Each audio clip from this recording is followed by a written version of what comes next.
ಹರೇ ಕೃಷ್ಣ. ಎಲ್ಲರಿಗೂ ಸ್ವಾಗತ. ಶ್ರೀಮದ್ ಭಾಗವತಂ 3ನೇ ಸ್ಕಂದ 16ನೇ ಅಧ್ಯಾಯ ಶ್ಲೋಕ 28. ಭಗವಂತಂ ಪರಿಕ್ರಮ್ಯ ಪ್ರಣಿಪತ್ಯ ಅನುಮಾನ್ಯ ಚ ಪ್ರತಿಜಗ್ಮೋ ಪ್ರಮೋದಿತ ಸಂಸಂತ ವೈಷ್ಣವೀಂ ಶ್ರಿಯಂ. ಅನುವಾದ ಮತ್ತು ಭಾವಾರ್ಥ ಬೈ ಶ್ರೀ ವೆಂಕಟೇಶ ಅಭಯ ಚರಣಾನಂದ ಭಕ್ತಿವೇದಾಂತ ಸ್ವಾಮಿ ಶ್ರೀಲ ಪ್ರಭುಪಾದಜಿ. ಋಷಿಗಳು ವೈಷ್ಣವನ ದೈವಿ ಐಶ್ವರ್ಯಗಳನ್ನು ತಿಳಿದು ತುಂಬಾ ಸಂತೋಷಪಟ್ಟು ಪರಮಪ್ರಭುಗೆ ಪ್ರದಕ್ಷಿಣೆ ಮಾಡಿ ತಮ್ಮ ನಮಸ್ಕಾರಗಳನ್ನು ಸಮರ್ಪಿಸಿ ಎಂದಿರುಗಿದರು. ಈಗ ಈ 4 ಕುಮಾರ್ ಅವರು ಎಂತ ಮಾಡ್ತಾರೆ, ಅವರಿಗೆ ಹೋಗುವಂಥದ್ದು. ಅವ್ರು ಎಂತ ಮಾಡ್ತಾ ಇದ್ದಾರೆ, ಭಗವಂತನಿಗೆ ಪ್ರದಕ್ಷಿಣೆ ಮಾಡ್ತಾರೆ. ಸರ್ಕ್ಯುಲೇಟಿಂಗ್ ಪ್ರದಕ್ಷಿಣೆ ಮಾಡಿ ನಮಸ್ಕಾರ ಮಾಡಿ ವಾಪಸ್ ಹೋಗ್ತಾರೆ. ಭಾವಾರ್ಥ ನೋಡುವ. ಹಿಂದೂ ದೇವಾಲಯಗಳಲ್ಲಿ ಭಗವಂತನಿಗೆ ಪ್ರದಕ್ಷಿಣೆ ಹಾಕುವುದು ಇಂದಿಗೂ ಒಂದು ಗೌರವಯುತ ಸಂಪ್ರದಾಯವಾಗಿದೆ. ಪ್ರದಕ್ಷಿಣೆ ಮಾಡುವಂತದ್ದು ಮಾಡ್ಲೇಬೇಕು. ಆದ್ರೆ ಯಾವ ರೀತಿ ಮಾಡ್ಬೇಕು? ಈಗ ಜನರೆಲ್ಲ ದೇವರೆದುರು 3 ಸುತ್ತು ತಿರುಗುತ್ತಾರೆ. ಇದೆಲ್ಲ ಮಾಡಬಾರ್ದು. ನೆಟ್ವರ್ಕ್ ಡಿವೋಷನ್ ಅಪರಾಧ ಅದು. ಭಗವಂತನ ಈ ಗುಡಿಗೆ, ಭಗವಂತನ ದೇವಸ್ಥಾನಕ್ಕೆ ಪ್ರದಕ್ಷಿಣೆ ಮಾಡ್ಬೋದು. ಆದ್ರೆ ಅಲ್ಲಿ ನಿಂತು 3 ಸುತ್ತಿಗೆ ಮಾಡ್ತಾರೆ ಜನರೆಲ್ಲ. ಅದು ಮಾಡಬಾರ್ದು. ಅದು ಅಫೆನ್ಸ್. ಹಾಗೆ ಹೇಗೆ ಮಾಡಬೇಕು ಇದೆಲ್ಲ ನೆಟ್ವರ್ಕ್ ಡಿವೋಷನ್ ಅಲ್ಲಿ ಉಂಟು.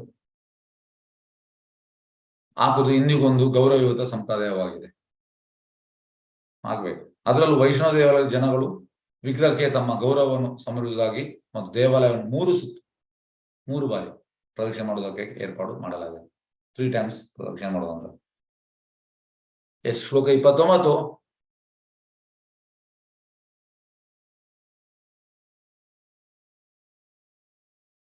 ನಿಮಿಷ.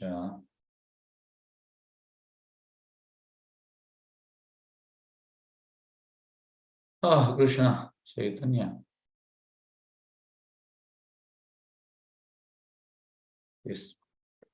ಶ್ಲೋಕ 29. ಭಗವಾನ್ ಅನುಗೌ ಆಹ ಯಾತಂ ಮಾ ಬೈಷ್ಟಂ ಅಸ್ತು ಶಂ ಬ್ರಹ್ಮತೇಜ ಸಮರ್ಥೋ ಅಪಿ ಹಂತುಂ ನ ಇಚ್ಛೆ ಮತಂ ತು ಮೇ. ಅನುವಾದ ಮತ್ತು ಭಾವಾರ್ಥ ಬೈ ಶ್ರೀ ವೆಂಕಟೇಶ ಅಭಯ ಚರಣಾನಂದ ಭಕ್ತಿವೇದಾಂತ ಸ್ವಾಮಿ ಶ್ರೀಲ ಪ್ರಭುಪಾದಜಿ. ಭಗವಂತನು ತನ್ನ ಸಹಾಯಕರಾದ ಜಯ ವಿಜಯರಿಗೆ ಅನಂತರ ಹೀಗೆ ಹೇಳಿದನು. ಮೊದಲು ಇಲ್ಲಿಂದ ಹೊರಡಿ, ಆದರೆ ಹೆದರಬೇಡಿ. ನಿಮಗೆ ಸಕಲ ಜಯವಾಗಲಿ. ಬ್ರಾಹ್ಮಣರ ಶಾಪವನ್ನು ಇಲ್ಲವಾಗಿಸುವ ಸಾಮರ್ಥ್ಯ ನನ್ನಲ್ಲಿದ್ದರೂ ನಾನು ಹಾಗೆ ಮಾಡುವುದಿಲ್ಲ. ಅದರ ಬದಲಿಗೆ ಅದಕ್ಕೆ ನನ್ನ ಒಪ್ಪಿಗೆ ಇದೆ. ಭಗವಂತನಿಗೆ ಎಂತ ಬೇಕಿದ್ ಮಾಡ್ಬೋದು. ಈಗ ಬ್ರಾಹ್ಮಣರು, ಈ 4 ಬ್ರಾಹ್ಮಣರು, ಸನಕ, ಸನಾತನ, ಸನಂದ, ಸನತ್ ಕುಮಾರ್, ಇವರು ಶಾಪ ಕೊಟ್ಟರು. ಈಗ ಭಗವಂತನಿಗೆ ಆ ಶಾಪವನ್ನು ನಲ್ಲಿಫೈ ಮಾಡಬಹುದು. Is having all capacity. ಎಂತ ಬೇಕಿದ್ ಮಾಡೋದು ಭಗವಂತನಿಗೆ. ನೋಡಿ ಎಂತ ಹೇಳ್ತಾರೆ ಭಗವಂತ ಇಲ್ಲಿ, ಬ್ರಾಹ್ಮಣರ ಶಾಪವನ್ನು ಇಲ್ಲವಾಗಿಸುವ ಸಾಮರ್ಥ್ಯ ನನ್ನಲ್ಲಿ ಇದ್ದರೂ ಮಾಡಬಹುದು ಭಗವಂತನಿಗೆ. ನಾನು ಹಾಗೆ ಮಾಡುವುದಿಲ್ಲ. ಯಾಕೆ ಮಾಡುವುದಿಲ್ಲ? ಏಕೆಂದ್ರೆ ಇದು ಭಗವಂತನ ಪ್ಲಾನ್. ಭಗವಂತನಿಗೆ ಹೀಗೆ ಆಗ್ಬೇಕಿತ್ತು. ಹಾಗೆ ಇಲ್ಲಿ ಹೇಳುವಂಥದ್ದು ಜಯ ವಿಜಯರಿಗೆ ಭಗವಂತ, ನೀವು ಇಲ್ಲಿಂದ ಹೊರಡಿ, ಹೆದರಬೇಡಿ, ನಿಮಗೆ ಸಕಲ ಜಯವಾಗಲಿ. ಹಾಗಾಗಿ ಬ್ರಾಹ್ಮಣರ ಶಾಪವನ್ನು ಇಲ್ಲವಾಗಿಸುವ ಸಾಮರ್ಥ್ಯ ನಲ್ಲಿ ಇತ್ತು. ಅದು ನಾನು ಹಾಗೆ ಮಾಡಲಿಲ್ಲ. ನನಗೆ ಆ ಶಾಪದ ಬಗ್ಗೆ ಒಪ್ಪಿಗೆ ಇದೆ. ಈಗ ಭಾವಾರ್ಥ ನೋಡುವ.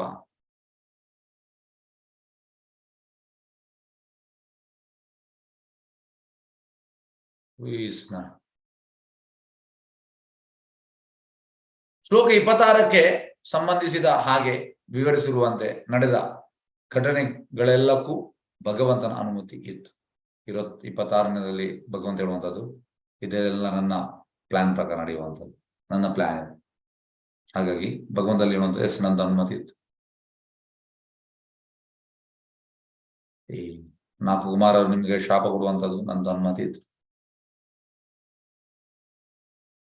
ಸಾಮಾನ್ಯವಾಗಿ ಆ ಋಷಿಕುಮಾರರು ದ್ವಾರಪಾಲಕರೊಂದಿಗೆ ಅಷ್ಟೊಂದು ಕೋಪಗೊಳ್ಳುವ ಸಂಭವವೇ ಇಲ್ಲ. ಕೋಪ ಭರಿಸಿದ್ಯಾರು ಭಗವಂತ. ಯಾಕೆ? ಏಕೆಂದ್ರೆ ಭಗವಂತನ ಪ್ಲಾನ್. ಭಗವಂತ he wants to go to material world, ಭೌತಿಕ ಲೋಕಕ್ಕೆ ಹೋಗ್ಬೇಕು. ಅವನಿಗೆ ಸ್ವಲ್ಪ ಜಗಳ ಮಾಡ್ಬೇಕು, ಫೈಟಿಂಗ್, ಯುದ್ಧ. ಹಾಗೆ ಪರಂಪ್ರಭು ತನ್ನ ದ್ವಾರಪಾಲಕರನ್ನು ನಿರ್ಲಕ್ಷಿಸುವಂತೆಯೂ ಇರಲಿಲ್ಲ. ಅವ್ರು ಟೋಟಲ್ ಅವರನ್ನು ದ್ವಾರಪಾಲಕರನ್ನು ರಿಜೆಕ್ಟ್ ಕೂಡ ಮಾಡಲಿಲ್ಲ. ಯಾಕೆಂದ್ರೆ ಅವರು ದೇರ್ ಈಸ್ ಡ್ಯೂಟೀಸ್, ಭಗವಂತನ ಭಕ್ತರು. ಹಾಗೂ ವೈಕುಂಠದಲ್ಲಿ ಒಮ್ಮೆ ಜನಿಸಿದ ಮೇಲೆ ಅಲ್ಲಿಂದ ಹಿಂತಿರುಗುವಂತೆಯೂ ಇಲ್ಲ.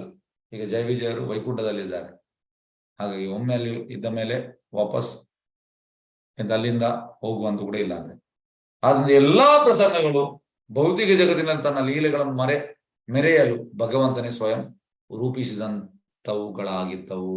ಹಾಗಾಗಿ ಈಗ ಎಲ್ಲ ಸಿಚುವೇಶನ್ ನೋಡುವಾಗ ಎಂತ ಆಗ್ತದೆ ಅಂದ್ರೆ, ಇದು ಭಗವಂತನಿಗೆ ಭೌತಿಕ ಜಗತ್ತಿನಲ್ಲಿ ಲೀಲೆ ಮಾಡ್ಬೇಕು, ಹಾಗೆ ಅವನೇ ಇದನ್ನು ಮಾಡಿದಾಗೆ ಉಂಟು. ಅಂದ್ರೆ ಜಯವಿಜಯರು ಕೂಡ ತಪ್ಪಿತಸ್ಥರಲ್ಲ, ಕುಮಾರರು ಕೂಡ ತಪ್ಪಿತಸ್ಥರಲ್ಲ. Krishna has used both Jayavijaya and Kumara for his pastimes. That's it. ಭಗವಂತ ಇಬ್ಬರನ್ನು ಕೂಡ ಯೂಸ್ ಮಾಡಿದ್ದಾನೆ. ಇಬ್ಬರು ಕೂಡ ತಪ್ಪಿತಸ್ಥರಲ್ಲ. ಅವನಿಗೆ ಭೌತಿಕ ಜಗತ್ತಿನಲ್ಲಿ ಲೀಲೆ ಮಾಡಬೇಕು, ಅದಕ್ಕೆ ಇಬ್ಬರನ್ನು ಆಸ್ ಎ ಇನ್ಸ್ಟ್ರೂಮೆಂಟ್ ಯೂಸ್ ಮಾಡಿದ್ದಾನೆ ಅಷ್ಟೇ. ಹಾಗಾಗಿ ಅವನು ಇವೆಲ್ಲವೂ ತನ್ನ ಒಪ್ಪಿಗೆಯಿಂದಲೇ ನಡೆದವು ಎಂಬುದನ್ನು ಸ್ಪಷ್ಟವಾಗಿ ಹೇಳಿದ್ದಾನೆ. ನೋಡಿ, ಎಲ್ಲವೂ ನನ್ನ ಒಪ್ಪಿಗೆಯಿಂದಲೇ ನಡೀತಾ ಉಂಟು ಭಗವಂತ ಹೇಳ್ತಾ ಇದ್ದಾನೆ. ಹಾಗಿಲ್ಲದಿದ್ದರೆ ಕೇವಲ ಒಬ್ಬ ಬ್ರಾಹ್ಮಣನ ಶಾಪದ ಕಾರಣವಾಗಿ ವೈಕುಂಠ ನಿವಾಸಿಗಳು ಈ ಭೌತ ಜಗತ್ತಿಗೆ ಹಿಂದಿರುಗುವುದು ಅಸಾಧ್ಯವಾಗುತ್ತಿತ್ತು. ವೈಕುಂಠದಲ್ಲಿ ಇದ್ದಾನೆ, ಒಬ್ಬ ಬ್ರಾಹ್ಮಣನ ಶಾಪದಿಂದ ಇಲ್ಲಿ ಬರ್ಬೇಕಾ ಮೆಟೀರಿಯಲ್ ವರ್ಲ್ಡ್ಗೆ, ಭೌತಿಕ ಲೋಕಕ್ಕೆ? ಇಲ್ಲ, ಚಾನ್ಸೇ ಇಲ್ಲ. ಇದು ಭಗವಂತನ he wants to do his leela, so he has used. ದೋಷಿಗಳೆಂದು ಹೇಳಲಾದವರಿಗೆ ಭಗವಂತನು ವಿಶೇಷವಾಗಿ ನೀಡಿದ ಆಶೀರ್ವಾದಗಳಿವು. ನಿಮಗೆ ಸಕಲ ಜಯವಾಗಲಿ. ನೋಡಿ, ಆಶೀರ್ವಾದ ಕೊಡ್ತಾ ಇದ್ದಾನೆ ಜಯವಿಜಯರಿಗೆ, ನಿಮಗೆ ಜಯವಾಗಲಿ. ಒಮ್ಮೆ ಭಗವಂತನು ಸ್ವೀಕರಿಸಿದ ಭಕ್ತನು ಎಂದಿಗೂ ಪತನ ಹೊಂದುವುದಿಲ್ಲ.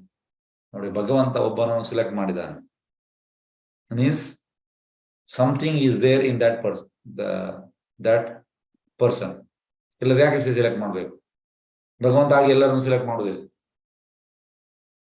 ಭಗವಂತ ಒಬ್ಬನನ್ನು ಸೆಲೆಕ್ಟ್ ಮಾಡಿದ ಅಂದ್ರೆ who are we to reject? ಭಗವಂತ ಸೆಲೆಕ್ಟ್ ಮಾಡಿದ್ದಾನೆ. ಹಾಗೆ ಒಮ್ಮೆ ಭಗವಂತ ಸೆಲೆಕ್ಟ್ ಮಾಡಿದ್ರೆ ಅವ ಪತನ ಹೊಂದುವುದಿಲ್ಲ, ಎಂದಿಗೂ ಪತನ ಹೊಂದುವುದಿಲ್ಲ. ಅದೇ ಈ ಪ್ರಸಂಗದ ಸಿದ್ಧಾಂತವಾಗಿ. ಹಾಗಾಗಿ ಜೈ ವಿಜಯರು ಪತನ ಹೊಂದಿದಲ್ಲ, ಜೈ ವಿಜಯರು ಭಗವಂತನ ಪ್ಲಾನ್ ಅಲ್ಲಿ ಪಾರ್ಟಿಸಿಪೇಟ್ ಮಾಡ್ತಾ ಇದ್ದಾರೆ ಅಷ್ಟೇ. They are participating in Krishna's plan. ಈ ಶ್ಲೋಕ 30.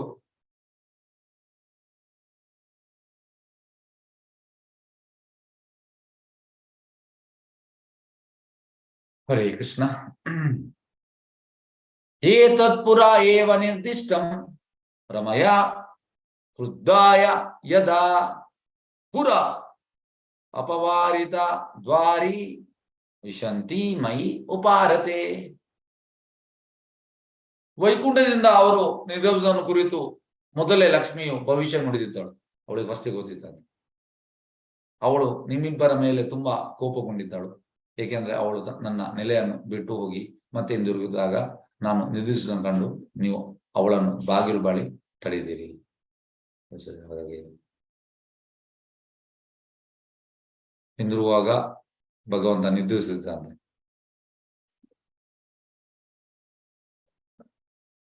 ಅವಳಿಗೆ ಫಸ್ಟಿಗೆ ಗೊತ್ತಿತ್ತು. ಯಾರಿಗೆ? ಲಕ್ಷ್ಮಿಗೆ. ನೆಕ್ಸ್ಟ್ ಶ್ಲೋಕ 31. ಮೈ ಸಂರಂಭ ಯೋಗೇನ ನಿಸ್ತೀರ್ಯ ಬ್ರಹ್ಮಹೇಳನಂ ಪ್ರತ್ಯೇಷತಂ ನಿಕಾಶಂ ಮೇ ಕಾಲೇನ ಅಲ್ಪೀಯಸ ಪುನಃ. ಅನುವಾದ ಮತ್ತು ಭಾವಾರ್ಥ ಬೈ ಡಿವೈನ್ ಗ್ರೇಸ್ ಅಭಯ ಚರಣಾನಂದ ಭಕ್ತಿ ವೇದಾಂತ ಸ್ವಾಮಿ ಶ್ರೀಲ ಪ್ರಭುಪಾದ ಜೈ. ವೈಕುಂಠ ನಿವಾಸಿಗಳಾದ ಜಯ ವಿಜಯರಿಬ್ಬರು ಭಗವಂತನ ವೈಕುಂಠ ನಿವಾಸಿಗಳಾದ ಜಯ ವಿಜಯರಿಬ್ಬರಿಗೂ ಭಗವಂತನು ಆಶ್ವಾಸನೆ ನೀಡಿದನು. ನೀವು ಕ್ರೋಧವನ್ನು ಉಪಯೋಗಿಸಿ ಹಠಯೋಗವನ್ನು ಅಭ್ಯಸಿಸಿದರೆ, ನನ್ನೊಂದಿಗೆ ಹೋರಾಡಿದರೆ ಬ್ರಾಹ್ಮಣರನ್ನು ಧಿಕ್ಕರಿಸಿದ ಪಾಪದಿಂದ ಮುಕ್ತರಾಗುತ್ತೀರಿ ಮತ್ತು ಅತ್ಯಲ್ಪ ಕಾಲದಲ್ಲಿಯೇ ನನ್ನಲ್ಲಿಗೆ ಹಿಂದಿರುಗುತ್ತೀರಿ. ಅಂದ್ರೆ ನೀವು ಮೆಟೀರಿಯಲ್ ವರ್ಲ್ಡ್ಗೆ ಹೋಗ್ಲಿಕ್ಕೆ ಉಂಟು, ಅಲ್ಲಿ ನೀವೆಂತ ಮಾಡ್ಬೇಕು? ಹಠಯೋಗ ಅಭ್ಯಸಿಸಿದ್ದಾರೆ. ಯಾರು? ಹಿರಣ್ಯಕಶಿಪು ಮಾಡ್ತಾನೆ ಹಠಯೋಗ. ಮತ್ತೆ ನನ್ನೊಟ್ಟಿಗೆ ಹೋರಾಡಿದ್ದಾರೆ. ಎಂತಾಗ್ತದೆ? ಬ್ರಾಹ್ಮಣನು ಧಿಕ್ಕರಿಸಿದ ಪಾಪದಿಂದ ಮುಕ್ತರಾಗ್ತದೆ. ಮತ್ತೆ ಅತ್ಯಲ್ಪ ಕಾಲ ಅಂದ್ರೆ ಸ್ವಲ್ಪ ಸಮಯದಲ್ಲಿ ನೀವು ಇಲ್ಲಿಗೆ ವಾಪಸ್ ಬರ್ತೀರಿ. ಹಾಗೆ ಇದು ಭಗವಂತ ಜಯ ವಿಜಯರಿಗೆ ಆಶ್ವಾಸನೆ ನೀಡುವಂಥದ್ದು. ಈಗ ಭಾವಾರ್ಥ ನೋಡುವ. ಇಬ್ಬರು ದ್ವಾರಪಾಲಕರಾದ ಜಯ ವಿಜಯರಿಗೆ ರೋಷಪೂರಿತ ಭಕ್ತಿಯೋಗದ ಬಲದಿಂದ ಅವರು ಬ್ರಾಹ್ಮಣರ ಶಾಪದಿಂದ ಮುಕ್ತರಾಗುವರೆಂದು ದೇವೋತ್ತಮ ಪರಮಪುರುಷನು ಬುದ್ಧಿವಾದ ಹೇಳಿದ. ರೋಷಪೂರಿತ ಭಕ್ತಿಯೋಗದ ಬಲದಿಂದ.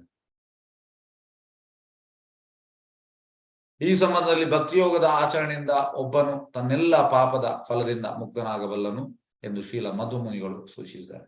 ಭಕ್ತಿಯೋಗ ತುಂಬಾ ಪವರ್ಫುಲ್. ನೀವು ಎಷ್ಟೇ ಪಾಪ ಮಾಡಿದ್ರು ಕೂಡ ಭಕ್ತಿಯೋಗ ಮಾಡಿದ್ರೆ ಮುಕ್ತರಾಗ್ತೀರಿ. ಪ್ರೀವಿಯಸ್ ಲೈಫಲ್ಲಿ, ಅದಕ್ಕಿಂತ ಪ್ರೀವಿಯಸ್ ಲೈಫಲ್ಲಿ, ಈ ಲೈಫಲ್ಲಿ ತಿಳಿಯದೆ ಎಂಥದೇ ಪಾಪ ಮಾಡಿರಿ, ಎಲ್ಲದರಿಂದ ಮುಕ್ತಿ ಸಿಗ್ತದೆ.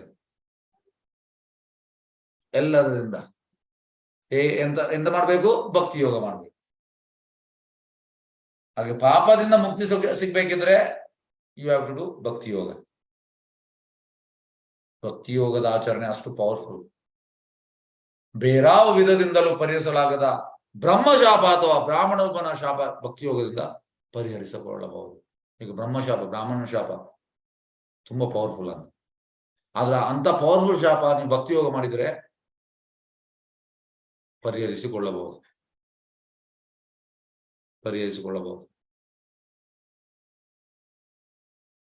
ಒಬ್ಬನು ಭಕ್ತಿಯೋಗವನ್ನು ಅನೇಕ ರಸಗಳಲ್ಲಿ ಅಭ್ಯಾಸ ಮಾಡಬಹುದು.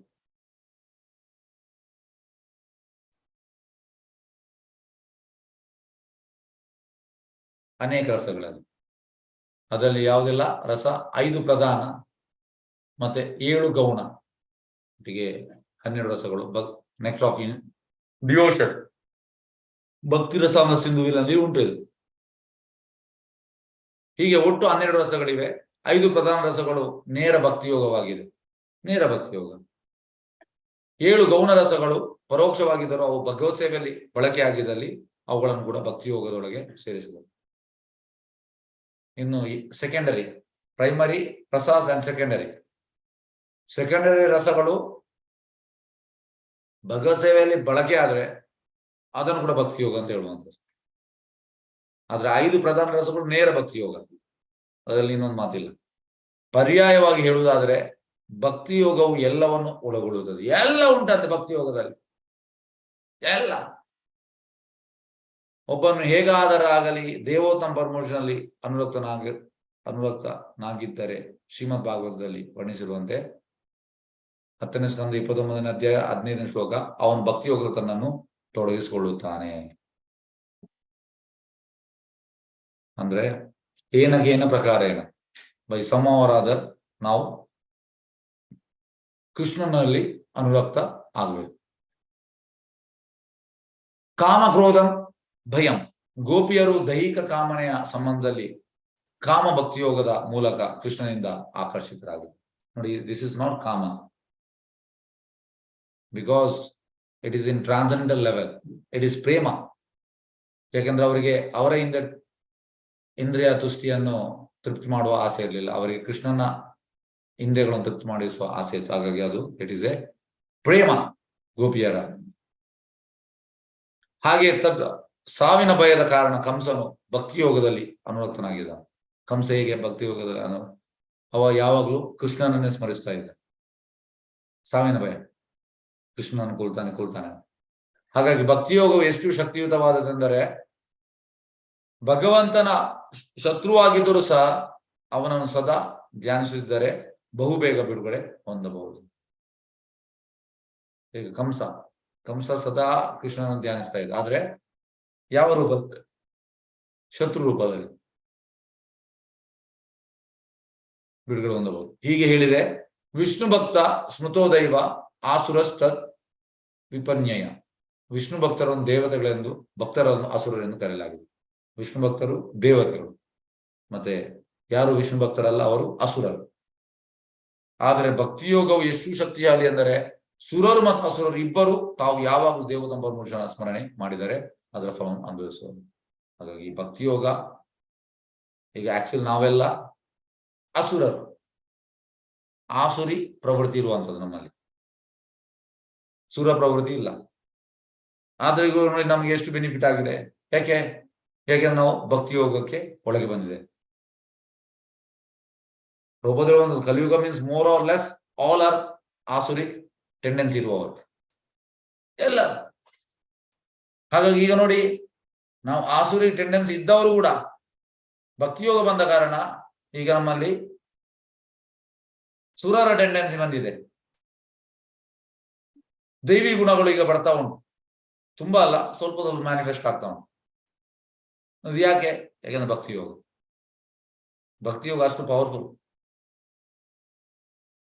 ಈಗ ಕೆಲವರು ಹೇಳ್ತಾರೆ, ಇಲ್ಲ ನಾನು ಸುರಗುಣ. ಇಲ್ಲ, ಸುರ ಅಂದ್ರೆ ಈ ಶುಡ್ ಅಲೈನ್ ವಿತ್ ಗಾಡ್. ಅಸುರ ಅಂದ್ರೆ he will go against the lord. ಹಾಗೆ ಭಕ್ತಿ ಬರುವ ಮುಂಚೆ ನಾವು ಹೇಗಿದ್ದೆವು? ನಾವು ಅಸುರ, we were against the lord. ಎಷ್ಟೋ ವಿಷಯದಲ್ಲಿ ನಾನಂತೂ ಭಕ್ತಿ ಬರುವ ಮುಂಚೆ ಮಾಡಿದ ವಿಷಯಗಳನ್ನು ನೋಡುವಾಗ ಅದು ಆಸುರಿ, ಎಲ್ಲವೂ ನೆನಪು ಮಾಡಿ ಇದು ಮಾಡ್ಬೋದು. ಹಾಗೆ ನಾವು ಫ್ರಾಂಕ್ ಆಗಿರ್ಬೇಕು, ತುಂಬಾ ಫ್ರಾಂಕ್ ಆಗಿರ್ಬೇಕು. ಹಾಗಾಗಿ ನಾನಂತೂ ಸ್ಟಾರ್ಟಿಂಗ್ 16th ಚಾಪ್ಟರ್ ಓದುವಾಗ 2008 ಅಲ್ಲಿ ಓದುವಾಗ ನನಗೆ ಇಮಿಡಿಯೇಟ್ ಗೊತ್ತಾಯ್ತು, ಎಸ್, ಅಲ್ಲಿ ದೈವಿ ಮತ್ತು ಆಸುರಿ ಸ್ವಭಾವ ಉಂಟು. ಒಂದು ಕೂಡ ದೈವಿ ಸ್ವಭಾವ ಇರಲಿಲ್ಲ, ಎಲ್ಲ ಆಸುರಿ ಸ್ವಭಾವ ಇದ್ದದ್ದು. ಇಮಿಡಿಯೇಟ್ ಆಗಿ ಫೀಲ್ ಆಯ್ತು. ಹಾಗಾಗಿ ನಮ್ಮಲ್ಲಿ ಹೆಚ್ಚು ಕಡಿಮೆ ಇರುವಂತದ್ದು ಆಸುರಿ ಸ್ವಭಾವವೇ, ಹೆಚ್ಚು ಕಡಿಮೆ. ಆದ್ರೆ ಈಗ ಭಕ್ತಿಗೆ ಬಂದಿದ್ದೇವೆ, ಈಗ ನಮ್ಮಲ್ಲಿ ಕಡಿಮೆ ಆಗ್ತಾ ಉಂಟು ಆಸುರಿ ಸ್ವಭಾವ. ಫುಲ್ ಕಡಿಮೆ ಆಗ್ಲಿಲ್ಲ. ಫುಲ್ ಕಡಿಮೆ ಆಗುದಂದ್ರೆ we are becoming pure devotees. ಸಾಕಷ್ಟು ಕಡಿಮೆ ಆಗಿದೆ. ದೈವಿ ಗುಣಗಳೆಲ್ಲ ಈಗ ಸ್ವಲ್ಪ ಸ್ವಲ್ಪ ಮ್ಯಾನಿಫೆಸ್ಟ್ ಆಗ್ತಾ ಉಂಟು. ಅಂದ್ರೆ ಬೀಜವನ್ನು ನಾವು ಬಿತ್ತಿದ್ದೇವೆ, ಇನ್ನು ಗಿಡ ಆಗ್ಬೇಕು. ಗಿಡ ಆಗ್ಲಿಕ್ಕೆ ಸಮಯ ಆಗ್ತದೆ. ಹಾಗೆ ಇಲ್ಲಿ ಹೇಳುವಂತದ್ದು, ಸುರ ಮತ್ತು ಆಸುರ ಇಬ್ಬರು ತಾವು ಯಾವಾಗಲೂ ದೇವತಂಬರ ಸ್ಮರಣೆ ಮಾಡಿದರೆ ಫಲ ಅನುಭವಿಸು. ಹಾಗಾಗಿ ಎಲ್ಲರಿಗೆ ಭಕ್ತಿಯೋಗ ಮಾಡಿದ್ರೆ ಅಸುರ ಕೂಡ ಸುರ ಆಗ್ತಾನೆ, ಸುರ ತುಂಬಾ ಎಲಿವೇಟ್ ಆಗ್ತಾನೆ.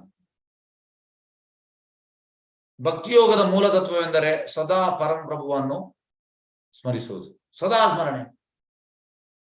ಇದಕ್ಕೆ ಎಕ್ಸಾಂಪಲ್ ಮನ್ಮನ ಬಹುಮತ್ ಭಕ್ತ 16.65. ಮನ್ಮನ ಯಾವಾಗಲೂ ಕೃಷ್ಣನ ಚಿಂತಿಸುವಂಥದ್ದು, ಮದ್ಭಕ್ತ ಕೃಷ್ಣನ ಭಕ್ತನಾಗುವಂಥದ್ದು. ಇದು ಪ್ರೊಸೆಸ್. ಒಬ್ಬನು ಯಾವ ಮಾರ್ಗದಲ್ಲಿ ಸ್ಮರಿಸುತ್ತಾನೆ ಎಂಬುದು ಮುಖ್ಯವಲ್ಲ, ದೇವೋತ್ತಮ ಪುರುಷನ ಸ್ಮರಣೆ ಭಕ್ತಿಯೋಗದ ಮೂಲ ತತ್ವವಾಗಿದೆ. ನಾನು ನಿನ್ನೆ ಹೇಳಿದೆ, ಒಬ್ಬ ಕಳ್ಳ ವೃಂದಾವನಕ್ಕೆ ಹೋಗುವಂಥದ್ದು ಯಾವುದಕ್ಕೆ? ಕೃಷ್ಣನ ಆ ಪರ್ಲ್ ನೆಕ್ಲೆಸ್, ಡೈಮಂಡ್ ನೆಕ್ಲೆಸ್ ಕದಿಲಿಕ್ಕೆ.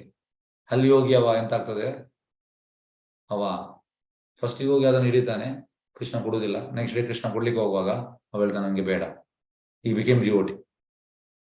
ಹಾಗಾಗಿ ಅವನ ಇಂಟೆನ್ಷನ್ ಇದ್ದದ್ದು ಕೃಷ್ಣನ ನೆಕ್ಲೆಸ್ ಅನ್ನು ಕದಿಯುವಂಥದ್ದು. ಅದರಲ್ಲಿ ಹೋಗಿ ಎಂತ ಆಯ್ತವ ಡಿವೋಟಿಯ. ಹಾಗಾಗಿ ಈ ಕೃಷ್ಣ ಪ್ರಜ್ಞೆ ತುಂಬಾ ಪವರ್ಫುಲ್. ನೀವು ಯಾವ ಇಂಟೆನ್ಷನ್ ಇಟ್ಕೊಂಡು ಬನ್ನಿ, ಫೈನಲ್ ಆಗಿ ಪ್ಯೂರಿಫೈ ಆಗ್ತೀರಿ, ಶುದ್ಧಿ ಆಗ್ತೀರಿ. ಅಕಾಮ ಸರ್ವಕಾಮ ಮೋಕ್ಷಕಾಮ ಉದಾರ. ಯಾವುದೇ ಕಾಮ ಇಲ್ಲದಿರುವುದು. ಸರ್ವಕಾಮ ಫುಲ್ ಆಫ್ ಡಿಸೈರ್. ಮೋಕ್ಷಕಾಮ ಅಕಾಮ ಅಂದ್ರೆ ಭಕ್ತ, ಯಾವುದೇ ಎಕ್ಸ್ಪೆಕ್ಟೇಷನ್ ಇಲ್ಲ. ಸರ್ವಕಾಮ ಕರ್ಮಿ. ಮೋಕ್ಷಕಾಮ ಜ್ಞಾನಿ. ಹಾಗೆ ಯಾವುದೇ ಕಾಮ ಇರಲಿ ಕೃಷ್ಣನ ಹತ್ರ ಹೋಗ್ಬೇಕಂತ. ಯಾಕೆ? ಕೃಷ್ಣ ನಮ್ಮನ್ನು ಪ್ಯೂರಿಫೈ ಮಾಡ್ತಾನೆ. ಹಾಗೆ ದೇವೋತ್ತಮ ಪರಮೇಶ್ವರನ ಸ್ಮರಣೆಯಿಂದ ಭಕ್ತಿಯೋಗ ಮೂಲ ತತ್ವವಾಗಿದೆ. ಭೌತಿಕ ಲೋಕಗಳಲ್ಲಿ ಪಾಪ ಕಾರ್ಯಗಳ ವಿವಿಧ ಶ್ರೇಣಿಗಳಿವೆ. ಅವುಗಳಲ್ಲಿ ಒಬ್ಬ ಬ್ರಾಹ್ಮಣನನ್ನು ಅಥವಾ ವೈಷ್ಣವನು ಅಗೌರವದಿಂದ ಕಾಣುವುದು ಅತ್ಯಂತ ಪಾಪಯುಕ್ತವಾದದ್ದು. ಬ್ರಾಹ್ಮಣ ಮತ್ತೆ ವೈಷ್ಣವನನ್ನು ಅವನಿಗೆ ಗೌರವ ಕೊಡದಿರುವುದು ದೊಡ್ಡ ಪಾಪ ಅಂದ್ರೆ. ಕೇವಲ ವಿಷ್ಣುವಿನ ಸ್ಮರಣೆಯನ್ನು ವಿಶ್ವಾಸದಿಂದಲ್ಲದೆ ಕ್ರೋಧದಿಂದ ಮಾಡಿದರೂ ಕೂಡ ಒಬ್ಬನು ಅಂತ ಮಹಾಪಾಪವನ್ನು ಗೆಲ್ಲಬಹುದು. ವಿಷ್ಣುವಿನ ಸ್ಮರಣೆ ವಿಶ್ವಾಸ ಇಲ್ಲ ಅವನಿಗೆ, ಕ್ರೋಧದಿಂದ ಮಾಡಿದ್ರು ಕೂಡ ಆ ಅಂತ ಮಹಾಪಾಪ. ಯಾರನ್ನು? ಬ್ರಾಹ್ಮಣ ಮತ್ತೆ ವೈಷ್ಣವನನ್ನು ಅಗೌರವವನ್ನು ಕಾಣುವುದು, ಅದು ಇದು ಮಾಡಬಹುದು ಎಂದು ಸ್ಪಷ್ಟವಾಗಿ ಹೇಳಿದೆ. ಹಾಗಾಗಿ ವಿಷ್ಣು ಭಕ್ತರಲ್ಲವರು ಕೂಡ ಅವನನ್ನು ಸದಾ ಸ್ಮರಣೆ ಮಾಡಿದರೆ ಅವರು ಎಲ್ಲ ಪಾಪಕರಗಳಿಂದ ಮುಕ್ತರಾಗುತ್ತಾರೆ. ಎಂತಂದ್ರೆ ಕೃಷ್ಣನ ಸ್ಮರಣೆ ಮಾಡ್ಬೇಕು. ಭಕ್ತ ಇರ್ಲಿ ಭಕ್ತ ಇಲ್ಲದಿರ್ಲಿ ಬೆನಿಫಿಟ್ ಸಿಗ್ತದೆ ಅವನಿಗೆ. ಕೃಷ್ಣ ಪ್ರಜ್ಞೆಯು ಧ್ಯಾನದ ಅತ್ಯುನ್ನತ ಸ್ವರೂಪವಾಗಿದೆ. ಈ ಯುಗದಲ್ಲಿ ವಿಷ್ಣು ಧ್ಯಾನವನ್ನು ಈ ಮಂತ್ರದಿಂದ ಮಾಡಬಹುದಾಗಿದೆ. ಅಂದ್ರೆ ಮನ್ಮನ ಹೇಗೆ ಚಿಂತಿಸುವಂಥದ್ದು. ಹರೇ ಕೃಷ್ಣ ಕೃಷ್ಣ ಕೃಷ್ಣ ಹರೇ ಹರೇ, ಹರಿರಾಮ ಹರಿರಾಮ ರಾಮ ರಾಮ ಹರೇ ಹರೇ. ಭಾಗವತದಲ್ಲಿರುವ ಹೇಳಿಕೆಗಳಿಂದ ಒಬ್ಬನು ಕೃಷ್ಣನು ಒಬ್ಬ ಶತ್ರು ಎಂದು ಸ್ಮರಣೆ ಮಾಡಿದರೆ ಅವನಲ್ಲಿ ಒಂದು ಯೋಗ್ಯತೆ ಇದ್ದರೆ ಎಲ್ಲ ಪಾಪಗಳನ್ನು ಶುದ್ಧಗೊಳಿಸುತ್ತದೆ ಎಂಬುದು ಸ್ಪಷ್ಟವಾಗುತ್ತದೆ. ನೋಡಿ, ಕೃಷ್ಣನನ್ನು ಶತ್ರು ಅಂತ ಸ್ಮರಣೆ ಮಾಡಿದ್ರು ಕೂಡ ನಿಮ್ಗೆ ಲಾಭ ಸಿಗ್ತದೆ. ಪಾಪದಿಂದ ನಾವು ಬಿಡುಗಡೆ ಆಗ್ತೇವೆ ಮತ್ತು ನಾವು ಶುದ್ಧವಾಗ್ತೇವೆ. ಹಾಗಾಗಿ ಕೃಷ್ಣನ ಸ್ಮರಣೆ ಯಾವ ರೀತಿಯಲ್ಲಿ ಕೂಡ ಲಾಭವೇ, ಎಲ್ಲಾ ರೀತಿಯಲ್ಲಿ. ಹರೇ ಕೃಷ್ಣ.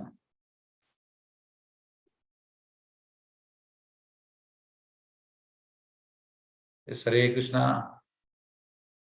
ಹರೇ ಕೃಷ್ಣ. हरे कृष्ण प्रभु जी। हरे कृष्ण प्रभु हरे जी। कृष्ण प्रभु जी। हरे कृष्ण प्रभु जी।